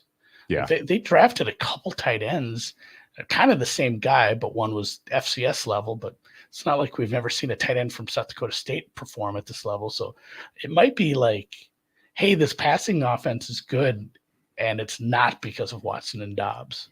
Well, it's like, hey, you got a couple of young tight ends who are, because that's a really quarterback friendly system. Is if you have a couple of tight ends who can do a few different things well, and they both do, and then if you get any upside with those receivers, it's basically, all right, Jordan Love, go do it. And like you said, I don't know that we should spend a lot of time guessing what Jordan Love can be, because it's probably silly at this point. So like said, this you put the uncertainty bands in the model, and you live with it. There's nothing you can do other than that. I will save extended thoughts for playmakers for another day. Once you Okay. get a chance to go through it, I need to listen to a couple again because I gotta tell you, it's tough to like singularly focus on the verbal medium for that type of content. Yeah. Also, a lot of narration that was unnecessary. But again, ultimately, flowers to Jordan Rodriguez for pulling that off because quite a cool coup to get firsthand accounts from all of those very important people in today's football. Did not learn much about Matt LaFleur from that though, at least on first listen. So let's talk a little bit about 2022. The Green Bay Packers had a toxic employee situation. It was bad. They paid him a lot of money to be a pouty crybaby. And realistically, you can point to injury situations he was dealing with. But it was pretty clear that the divorce was coming between Aaron Rodgers and the Green Bay Packers. And I am perfectly fine blaming Aaron Rodgers for most of that. I don't think there's really much of a question of should it be 80-20 or 90-10? I don't really care. Aaron Rodgers made that a very, very tough situation down the stretch between himself and the organization. And when you're the leader of a team and you're acting like that, it tends to have negative consequences on the performance. So the fact that they underachieved among the greatest underachievers in the NFL last year, especially considering that they didn't really have much missed time from players who mattered, I think is kind of the key takeaway from 2022. They made a little bit of noise late. Aaron Rodgers clearly was getting healthier. He was performing better, and their schedule was super soft. I bet on them to win the Super Bowl at ridiculous prices. That was a fun little month of them winning games and making it seem like they were going to force their way into a super weak NFC playoff field. Ultimately did not materialize thanks to the Fighting Dan Campbells keeping them out of the playoffs on the brink. Nothing about the Packers season was especially fun to watch. No, and like you said, any games they missed, it felt like the bulk of games missed to injury were on the defensive side of the ball. Yeah. As far as, especially if you weight them by importance, they did miss some pieces there. The defense probably should have played better. I don't love the defensive coordinator as a whole, but I'm willing to give him a slight pass on that. But yeah, it was a weird dynamic, like I said, with the quotes you were getting from Rodgers early in the season about the young receivers. And it's like, hey, it's like you said with the toxic employee. Well, hey, I don't care if you don't get along with this guy. He's in your small group. He's in your cubicle next to you. You have to get along with him. Like, hey, you better make a fucking effort to like these receivers and train them to be better. Because we're paying you $50 million to do this. Like savvy vet quarterback, you have to make this work for us. Yeah. And I don't know. Yeah, it was a hot mess. Lost bad vibes all around. Bad vibes all around. I am not giving Joe Barry a pass at all at the defensive coordinator position because there's now a several year sample of him getting less out of the defense than the sum of the parts. Injuries entirely irrespective. This scheme is not working at the NFL level, and he has a lot of questions to answer this particular year. And I'm saying all this having bet this team to win, which I kind of feel. I was going to say he feels like because not a lot of changes on the defensive side of the ball. Basically, like, hey, Gary's healthy, and we're kind of going to run it back. So when you do that, and you've had underwhelming performances, it feels like he might be a midseason jettison. Yeah, it's sure. Not like he doesn't have the excuse of, hey, I lost all my good players this year, and that's why my scheme isn't working. Nah, it would be 3 straight years. Mm-hmm. Like if having a completely healthy defense finds him in the middle of the pack and it's a mid-range defense, he'll probably be retained. But it does feel like he's, I don't know, coordinators don't often get talked about, I guess, being on the hot seat, but he certainly should be if they continue to be like especially against the run. Like you do have to be able to stop the run a little better with some of the players you have. Yep. Packers were a 10.5 win over under last year. They won 8. They were 11-1 to win the Super Bowl. They did not make the playoffs. This was a team that was extremely bad against the spread to start the season. They were 3-6 first 9 weeks. And then as aforementioned, they won a couple of games down the stretch. 4 wins in a row, 4 covers in a row, including some as pretty meaningful favorites. but this was against a pretty soft schedule. The only kind of standout impressive win in there was they went at Miami on Christmas Day, I think, and won 26-20 in comeback fashion. And that was kind of when I was like, oh man, I'm actually buying into this team. I hope they win the NFC. This will be fun. But ultimately, it was great fun watching Detroit beat them, I thought, in the final game of the regular season. Finished the season 8-9 against the spread. They generally were over under, kind of depending on the health of Rodgers, under to the beginning part of the season, over to the end. Not a memorable season. Not a lot of takeaways. Definitely didn't think Matt LaFleur. You didn't learn anything about him last year. Other than the decision to retain Barry, I'm struggling to kind of get the vision. Yeah, and this is Bruce Lee here. Lee Bruce. I read it wrong. He says it better than I did. Like, eight first-round picks in this defense now with all those guys. Like, no excuses. Yeah. I mean, it does feel like this is your last chance to get this sorted, because there are so many players that you should be better. And Birdie said it's a bad division to be bad against the run outside of Minnesota. Madison might be good too. Just Minnesota runs so much outside zone. It's basically like if you have an offensive line and 11 players on the field who are on the same page, it doesn't matter if it's not Dalvin Cook anymore. Like, the offensive zone is so running back neutral. Like, they're probably going to have a pretty good run game as it is, especially because they'll have a good pass game. So, like, if it's bad against the run again, it's going to be bad. But that's kind of where I do hope Love and these receivers gel pretty well. Mm-hmm. Because if it turns out that what's the most likely outcome? Barry might stink again. The scheme just doesn't work. We'll find out.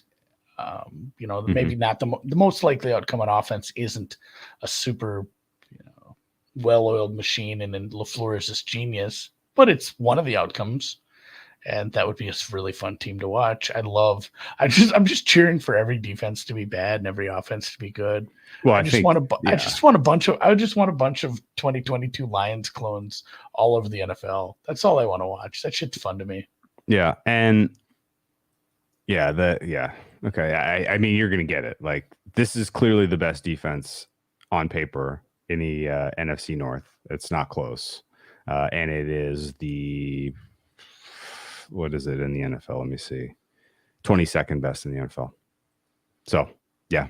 It's this is an offense, the worst offense on paper, best defense on paper in your division, but the offense only has upside because it's such an unknown, and the defense, presumably can, with the healthier campaign and Barry making some adjustments, could potentially be could be enough to get you to a division title, which is why 5-1 was a vet.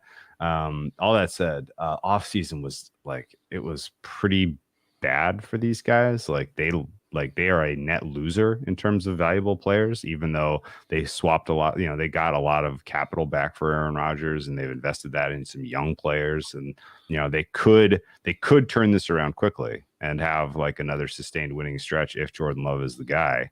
But you lose Rodgers, that obviously matters. You lost Allen Lazard as your wide receiver.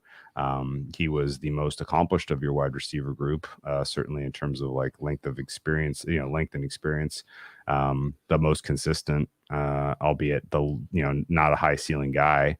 Jaron Reed was your second best player on your D line, and he is gone now to Seattle. And then everybody else that they lost were kind of pieces that you don't really hate to see walk out the door. Mason Crosby gone, by the way. Yeah, no more Tanyan, no more Cobb, no more Mercedes Lewis. So the olds were shown their papers. I like the pass rush as a whole.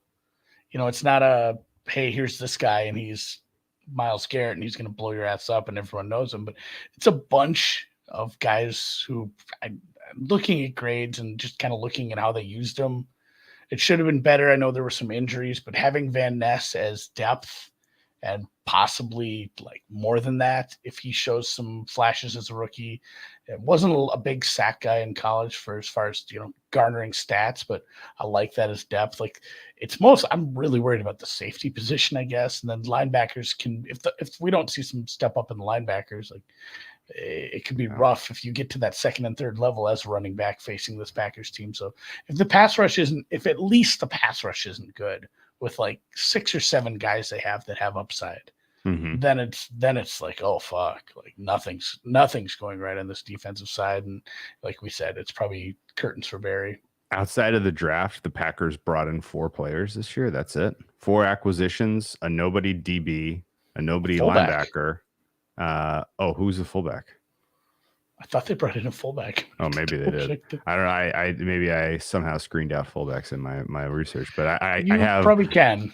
I have a nobody DB, a nobody linebacker, an interesting DB from Houston, and Jonathan Owens, who I think could actually be a decent player for them, and a long snapper. So they really prioritized the pieces of the parts of their roster that they needed to address in free agency. No, the plan is pretty clear and simple here.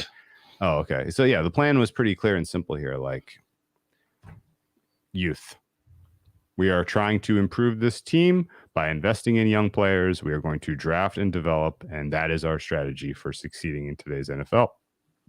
Credit to them for trying this strategy, but it just depends. It's going to depend on their ability to evaluate talent. And I got to tell you, some of the recent track record for their decision making in the draft has not been very good. Certainly the major decision looming large was the drafting of Jordan Love and AJ Dillon that same year, when you had a Rodgers, who was still in his prime, won MVP, could have gone on to greater things, but you just didn't have enough offensive talent around him at the time. At least that's one interpretation, I guess. So yeah, I think it was a weird offseason with a clear vision, at least for the Packers. They are betting on their ability to evaluate talent in the draft. Good luck to them. It was a weird offseason from the organization, org chart side, where I guess they had enough when they had enough equity with the owners, plural, where they had enough 13-win seasons that LaFleur got to keep Joe Barry because he wanted to, I suppose. I'm not sure why he did. I did not see growth really from the Packers defensive last year or any of their players take a meaningful step forward. So not exactly sure what he did to retain his job, but that's fine. And so ultimately their offseason grade, kind of knowing where you are, knowing who you are, taking a chance on your own player, on your own player evaluations, give them a B-. Anything you would do differently if you were the Packers in their situation this offseason, Andy? It's tough because they weren't in a position to add a ton. That I like the draft a lot. I already mentioned I like both tight ends. I like Van Ness. I like some of the things we did. I like that part of it. Mm-hmm. Didn't do a lot outside of it, but at the same spot, you were in this spot where, like, you have all these young players. You kind of got to feel it out before we just move on. Because if you end up paying a free agent wide receiver, like, what are you going to do? Go get OBJ? Or, who's left? Are you going to pay Nuke? Like, I don't think those are the right moves when you have some of these guys. You liked them enough to use second-round picks on these wide receivers. You liked them enough to take these tight ends. You have a good running back. You need to figure it out. So it's tough when – so answer me this. It was tough to make the big swing moves. It feels like. Okay, so answer me this. I agree with you. It's like a B. It's a B. I agree with you. So if you had a roster that was 183 million, cap, by the way, is like 250. So if you had a roster that was 68 million under the cap, what would you have done with that 68 million dollars, Andy? Put it on Alcaraz, right? Yeah, Alcaraz pay your quarterback. Yeah, I feel like fuck finding out. Let's just get one more year. Let's see what happens. 68 million is what's sitting on the table with these guys. They have obviously Alexander's very good, full on shutdown guy. Where do you have Rasul Douglas rated? In general, like above or below replacement level? Like, does it Yeah, matter? I think he's slightly above. Good enough. Good corners. Like I said, lack of safeties. Go get a safety. Their secondary is very good. Yeah, Russell Douglas he's slightly above replacement. Right. Yeah, it kind of ties together with the linebackers, like linebackers, and then losing Amos. It could just be, oh shit, we're still kind of bad against the run if we can't stop it at the first level. No, in terms So, of roster strength, their secondary is top 12. Well, having Alexander's great. Maybe some depth in secondary. Run stopping. They have depth, actually. They have depth. Their nickelback is excellent. Eric Stokes is their fourth corner. Yeah. Keyshawn Nixon, where do you have him? Yeah, I have him as okay, above replacement level at nickelback. Maybe maybe some of these, maybe some safety help, maybe some linebacker help. Yeah, just free safety. There. Rudy Ford is a question mark. His backup, actually, I have graded. Jonathan Owens, they have him currently listed as backup free safety. I think he's going to take that job. It's silly because the move is probably a wide receiver. You know what? Like I said, I don't love that move for the current situation. Maybe offensive line help, but if I move Owens when you're paying cheap on cornerback, or quarterback. Okay, sorry, go ahead. It's a goofy. They were in a goofy spot. Like, we just keep coming back to this. They were in a goofy spot from a roster building standpoint. Yeah, no, I think that's completely fair. So yeah, if I move Owens into a starting role, free safety over Ford, then the defensive backfield for Green Bay is top 8 for me. So this is a good unit. Even, just again, it's on paper. Like, Barry could figure a way to screw this up. And they should be good against the pass. I still just worry against the run a little, which I don't know. Let's see who they play. Look at the schedule, because I do have something to say about how that ties in with the schedule.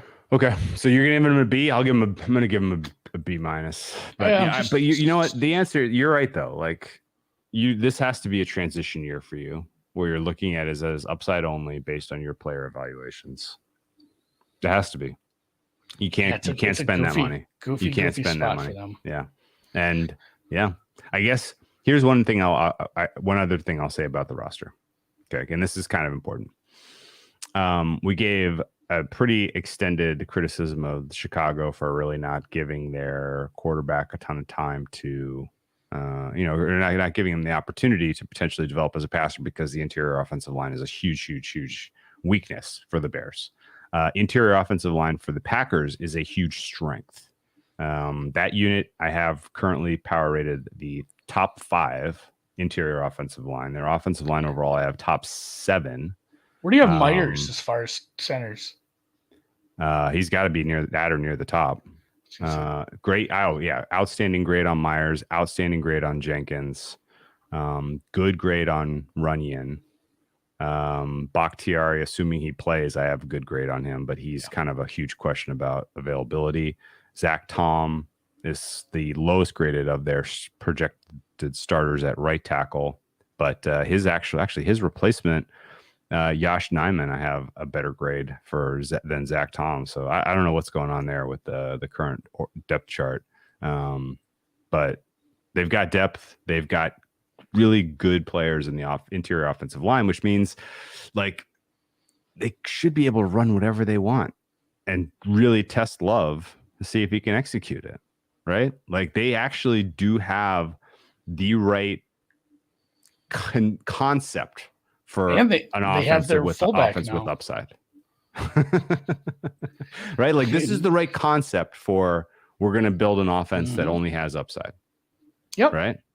Like they I guess really. And somebody brought up Jaden Reed earlier in the chat too. I don't remember who it was, but like, you have 3 wide receivers that they liked that, the 2 showed flashes of it at times, and we have another one coming up where it's like, hey, Jaden Reed might be something.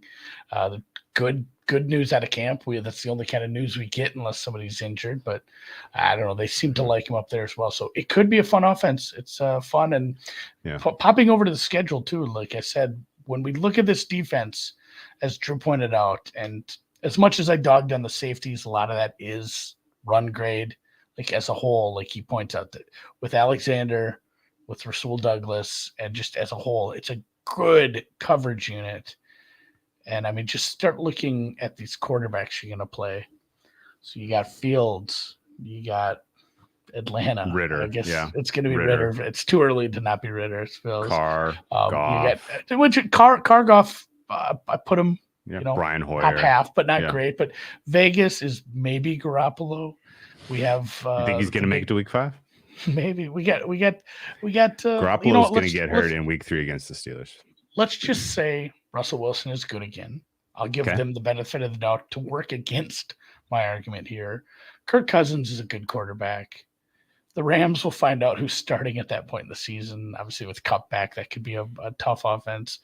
And then it gets, you do have some tough ones in the middle, obviously, with the Chargers. You have KC. But then at the end, I mean, Tampa, Carolina, Chicago again at the end of the season. Like, there's a bunch of patches of very, very iffy rookie Mayfield-esque quarterbacks that you face. There's like 8 games where it's like you have a very high strength on one of their big weaknesses. Like, even if this defense can't stop the run all that well, the secondary matches up really well against things like, and again, if I'm Atlanta's game, if I'm Arthur Smith, I'm pulling the Mac Jones win game. Like, do we want to pass against Green Bay? Like, should we just throw maybe like 5 passes at all? Like, that's the game plan to win that game. But there's a bunch of instances here where the strength of this defense will be up against a very minus quarterback as far as a passing game goes. There's a bunch of really tough ones. Like getting to host the Chargers in Kansas City. I guess maybe you could split those if you're good, but I mean, there's a really tough stretch in the middle of the season for this team. So you have to win those games. Like that's the season to me, is when you are an advantage against a big minus at the quarterback position against your secondary, you have to win all those games if you want this to be a successful season. You have to probably split against Minnesota and Detroit at worst. You probably need to sweep Chicago. They do need to win in the margins here in a lot of spots, because it's not so tough, but there's some really tough games in the schedule. Yeah. Most of them are later, at least. Yeah. I say later, like week 10 to week 14 is really where it gets nasty. This is tough. So Atlanta, that might be the first game where someone has 300-yard rushers. So let's talk through what this means then. You have good protection for a quarterback, which means comeback mode. You should at least have a fighting chance in comeback mode. Okay. You're a bit of an unknown offensively, right? So it's not like pain in the ass to game plan for. Yeah, pain in the ass to game plan for sure. There's no, one of the key factors kind of separating the teams at the top nowadays are tendency breakers and improvisation, and having some creativity that really helps differentiate you. We don't know what Green Bay is going to be offensively, so that in and of itself is potentially an advantage for them out of the gate. Soft-ish schedule to start, surely. 4 straight coin flips is pretty interesting to me. I'm talking, of course, of the week 2 through week 5. And your point about not going up against any super tough quarterbacks is pretty cool. In fact, best quarterback you play in that run is Jared Goff. I would say Goff. It's close. I would say Goff. Goff is just fitting better in that system. Yeah, and actually, that's a fun game. That's a prime timer. We'll get to watch that on Amazon Prime. And a little relive the Fighting Dan Campbell's in Lambeau, where they ended Green Bay's season last year. The Hef kind of points out the inverse of what I just said too, which checks out when you look at it. Is if this pass offense is going to be good, if there's all this upside, there's a bunch of spots where there's big minus secondaries where you're going to play against like the Bears and Minnesota twice. The Lions made some moves, but we haven't seen it work out yet. I think that's there's still a possibility that doesn't completely work out, and you can have 6 games in division against secondaries where you match up really well against.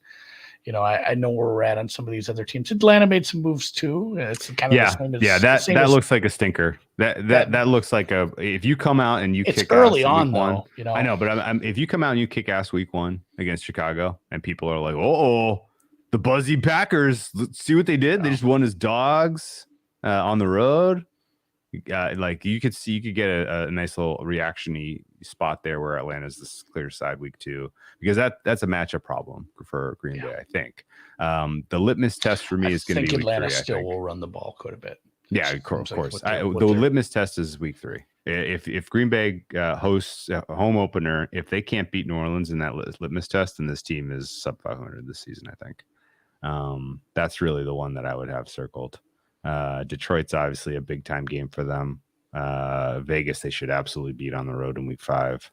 But yeah, I think realistically this is a soft schedule. This is pretty freaking easy overall. KC is on there. That's tough.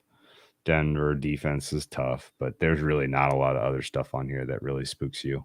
And you got Jair Alexander to match up against a couple of the elite wideouts that you go up against. So you should be able to be in every game, I guess. So I guess what I was getting at is you have an offensive line that's built to protect Love, to give him a shot to come back. You have a complementary running game. You have a little bit of an unknown. If you have a lead, if you're winning some of these coin flip games, you have a good run game. You have a good run scheme. Right. And in fact, those are the best games for you on this schedule, where games where you're up against a quarterback that's not going to be able to throw their way back in on your very good secondary. Right. The pass rush is not great. I have the pass rush for the Packers ranked 23rd in the NFL. There are no real obvious clear standouts outside of Rashawn Gary that are in that room. And he's been unavailable. He's had an availability issue. So that said, if it's a dedicated opponent must pass situation against your very good secondary and a couple of live pass rushers, then you should be able to put away leads, right? Like you should, like there is enough of a chance that you should be able to get some hard fought wins that I think that I understand, or at least I'm not having buyer's remorse about believing in the upside of the Packers. Does that make sense? Yeah, I'm with you. And same thing. My bet that I ended up, like, if I had to bet a long tail one way or the other, it was Packers division at pert near 5-1, just because I do believe. Yeah, that's right. I do believe in this pass against this schedule. I do believe in this passing game to do something. Somebody brought up Quay Walker. I was just checking my notes. I'd forgot about that. Remember, he got kicked out of two separate games for pushing. What was the other one? Pushing opposing coaches. I have to look up which games it was, but like, I thought he pushed the ref in one game, didn't he? Was it a ref? He pushed the ref in the Lions game. Yeah, that was it. He got thrown out of 2 different games for just like shoving people. Like dude. Also he wasn't very good against the run either. Good coverage guy. He was sowing some signs, but boy, Buffalo and Detroit, says Nick C, and I'm going to take him at his word. So let's look at the odds for the Packers. Like we just mentioned, we both have some 5-1-ish. I think I got 475. I don't want to misrepresent it. Let me see what I got, because I will tell you the same. It got beat down at a few places, but I got 525. It is 350. Okay. It's still up above 4 at some places. We just grabbed it from the same book for continuity's sake, but like this is another one too where we see all this upside. We think we might have, one of the preeminent play callers. As it turns out, it could be. There's all this upside for this offense. That said, I still don't want this. I don't want this quarterback in the playoffs. Like it's still a really big game. Like this team obviously has a bunch of outcomes where they make the playoffs without winning the division. Like just not super excited about having those prices on Super Bowl NFC if we're sitting there in a road game in Philly or something. Like fuck that. I don't need these Super Bowl prices. The toughest part is the schedule's not conducive for them going down. So if you disagree with that and you think there's some value or you found a better price in the NFC, maybe there's some 2025s, it does feel like you should take it now rather than waiting, because if you're wrong, you don't want it. If they can't get through that first stretch, you don't want that bet. And if you're right, that price is never coming back. Correct. Yeah. So correct. if you believe in the Packers, if you think hey, this is maybe it's Shanahan-ish, where it doesn't matter if the quarterback is, very inexperienced. We can still win playoff games based off the skill position playmakers and what they do with this offense. Obviously, that defense is a lot better, and we believe in that defensive coordinator. They keep getting hired away to coach teams, so different situation, same kind of thing, though. If you believe, I think the play is make it now, because those odds will shorten, or it'll just be a team that you wouldn't want to bet on later on anyway. Yeah. Amazing how this roster is so inexperienced. Your senior pass catcher, and I'm not counting Aaron Jones or AJ Dillon in this, Romeo Doubs, has 525 career snaps. He is the most experienced player on your roster who can catch the football. That's wild. Year two. Wild. Okay. So yeah, I think you did a fair job breaking down the odds. If the Packers succeed out of the gate, they are going to be a type of, that price is going to shorten aggressively, because just in general, people are going to be like, the question mark about the offense. If if they're winning, it is basically going to be a circular logic confirmation on the offense is good. Jordan Love is the guy. LaFleur is making it work. All of those everything positive about the Packers is going to shorten pretty aggressively if they are out to a good start. Again, I would say their ceiling is probably 4-1. I don't think 5-0. Sam, sorry, I don't think 5-0 is happening. There's that both the at Atlanta and the versus Detroit games are pretty huge. I would have them as pretty meaningful dogs in those two.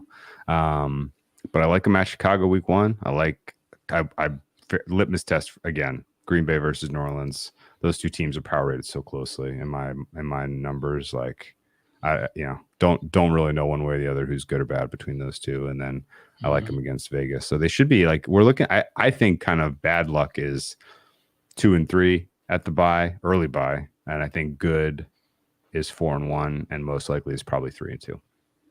So good start for them. They should get shorter, having division in pocket. Don't hate it. But a little nervous about just some of these numbers, man, that I have on this offensive side for the skill position group, and the quarterback is just, there's just so much to question. Big old uncertainty, Benz. Big uncertainty. Yeah, the range of outcomes is this defense underperforms again. Doesn't matter how good the secondary is if they can't stop the run. Barry's fired midseason, and nobody steps up in the passing game. Jordan Love was a mistake. He just doesn't have it. This is a team that is absolutely, like, at that point, what's the highlight of this team? You have a good running game and a secondary that doesn't matter because you're already down by 2 scores and they're running the ball. I mean, this is a pretty deep dip to the bottom and those aren't like, low probability things. It's not like, oh, it's 50-50. Jordan Love is either good or he's, a bottom 5 quarterback, but there's enough unknown where this offense just not being good at all is a higher probability, and to go along with the probability that the defense just doesn't figure it out. Like, this is like 3-4 wins is not off the table, because everybody else in division is more upside teams. And I still believe that, Minnesota's kind of a decent matchup as far as offense goes. We'll see how those games play out. Like, things could go poorly, but at the same time, all it takes is Love to be decent. A couple, yeah. They have like 6 receivers now that are on their first or second year. Just 2 of them. Just show me something to go along with Aaron Jones. His offense is top 12, and we move along and win 8, 9, 10 games. So it's a big spread, and because of the uncertainty we've been talking about for the last 40 minutes, and it'll be something. This is going to be one of the most. I'm excited to watch this division more than anything. Like, did the Lions, not to spoil Wednesday, but like, did the Lions bungle the rebuild at the 5-yard line? Was Minnesota really that lucky, or is there some skill to playing in close games and having a good passing game? There's so many fun outcomes for this division for sure. So I think right now, power rating their offense as a bottom 5 unit. It's not crazy just because the youth and inexperience, but it only has one direction, and that's up. I think you can only kind of go. They can only surprise to the good offensively, and God, I mean, this is super duper narrative street, but how much time did LaFleur spend figuring out exactly what he has with these pieces, tutoring Jordan Love to the best absolute possible job he did Matt LaFleur have an especially high incentive to really dial in and get this offense geared for 2023 to send a message? I think it's entirely possible. Yeah, and a lot of people are making the LaFleur Coach of the Year kind of. Well, so that's kind of that was where I was going with this. So if you like Super Bowl, if you like NFC, if you like even just NFC North, stop at Coach of the Year. Yeah, it feels like they won probably too many games, but there's a strong narrative around like, oh my God, he did it without Aaron Rodgers. Like, maybe it's worth a little tickle to go along with those. Yeah, and I think, I mean, the other kind of, we didn't even mention it, but like the other guys in the conversation for Coach of the Year include Dan Campbell and Matt Eberflus. And if he wins the division, he's beaten those guys, so he is almost certainly going to get more Coach of the Year votes. Right. I think realistically, they have to win 11 games for him to get the award. There can't necessarily be the perception that everyone in the NFC North stinks. 9-win Packers title for the NFC North is not going to get him to the finish line, I don't think. But yeah, Minnesota and Detroit being good, still beating them helps a ton. Yeah, I think there's kind of a narrow range of outcomes for the defense for the Packers, just because of the schedule of quarterbacks they play. Only has, of guys that I would say are surefire top 6 quarterbacks in the NFL, they only play 2 within 3 weeks. Yeah, but it's only 2. It's not. Yeah. That's not enough to really test your defense. And I think that you could end up with, just based on strength of opponent quarterbacks, this defense ends up as top 10 on paper, by EPA per play type of metrics, even though their run defense still huge questions. And the pass rush is pretty weak, at least inexperienced, if not outright weak. So yeah, I think the range of outcomes for the defense, this is probably ceiling 8, floor 14 in terms of EPA per play at the end of the season, regardless of how good or bad. And it's like 8 if Barry's good, 14 if Barry's bad kind of deal. Or health obviously kind of controls some of that too. But I think the narrow range of outcomes for the defense, it's entirely the offense.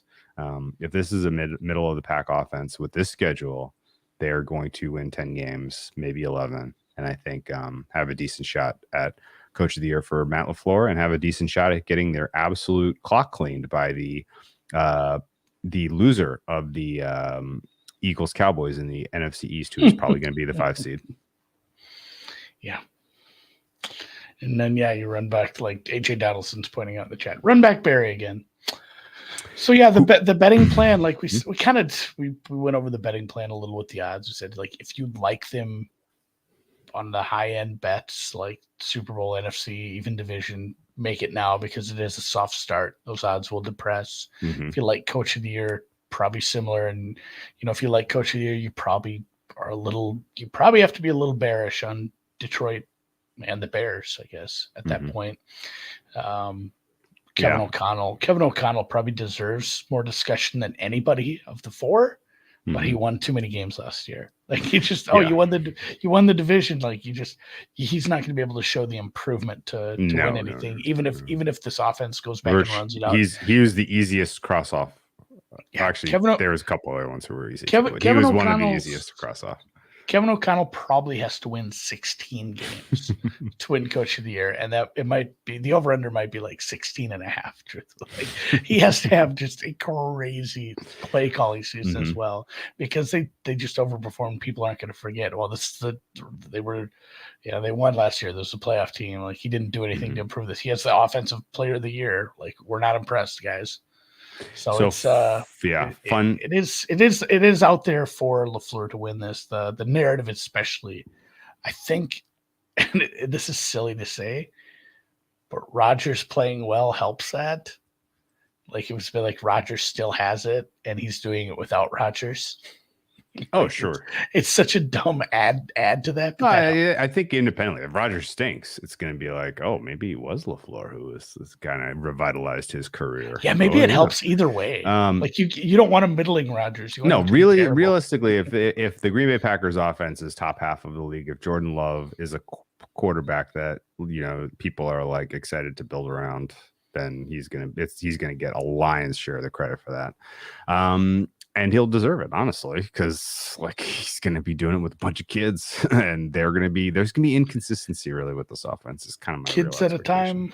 Fun one for Dan to kind of make a note for end of the year clipping. If the Eagles head to Lambeau in the 4-5 matchup, I would lay up to 6 on the Eagles in that game, maybe more. Do you have an opinion? It's a pretty rough matchup for the Green Bay defense.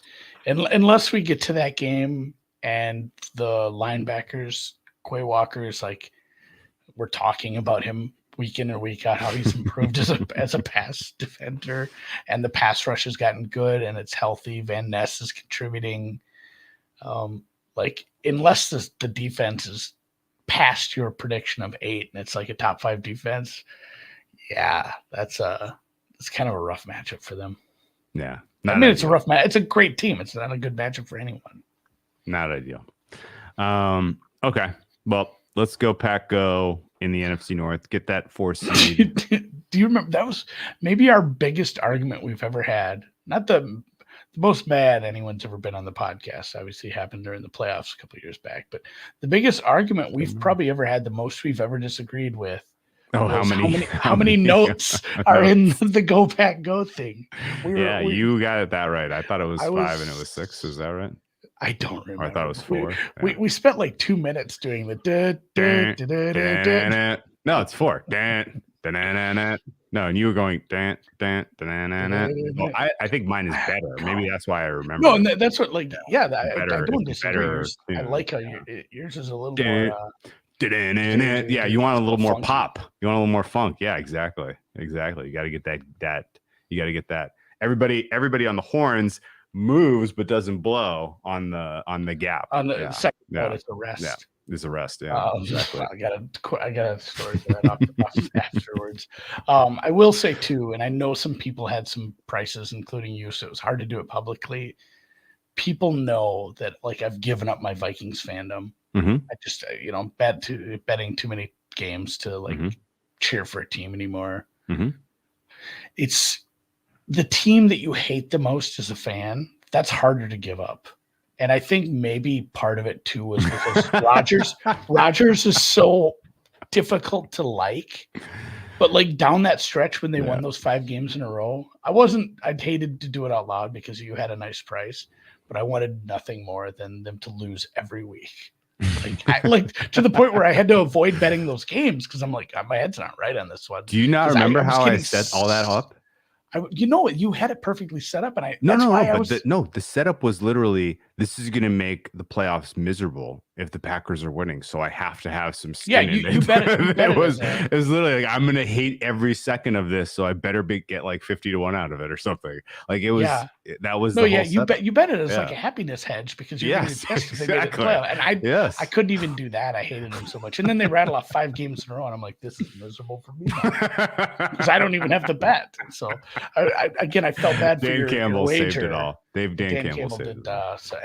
It worked out for me too because that was the clinching game that I won the booby prize on the 4th quarter booby prize in the circuit contest because I had the Lions in that, or I had Packers. The Packers losing that game was my offset for not having that future love in the playoffs. So it all worked out. It was happiness for everyone. Only sad because the Lions didn't actually get a playoff game. That would have been better. Niners would have been so much better than Niners Seahawks. Oh god. Yeah.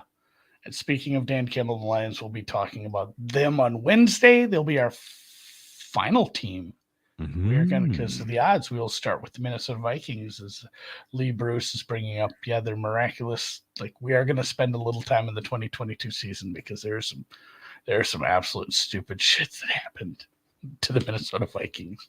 I still can't believe Josh Allen fumbled that snap in the end zone. Like, how now? The things that had to happen. And again, we need to clear a full 40 minutes for the 2022. You have to be in close. Yeah. You have to be in close games to win close games.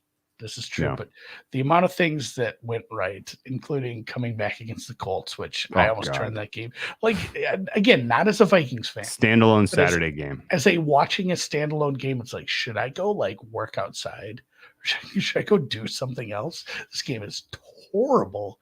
And then obviously we saw one of the most amazingly, depending on which side of it you were on, hilarious comebacks of all time. So we'll be back Wednesday, Vikings and Lions putting a bow in the NFC North. We'll catch you guys then.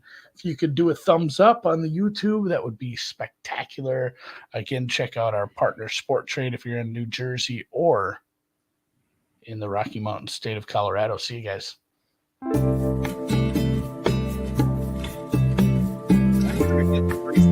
to keep that entire Vikings Colts game recap under 5 minutes. That's going to be tough. The things. There was like a minute left in the third quarter. It was 36-7. The thing too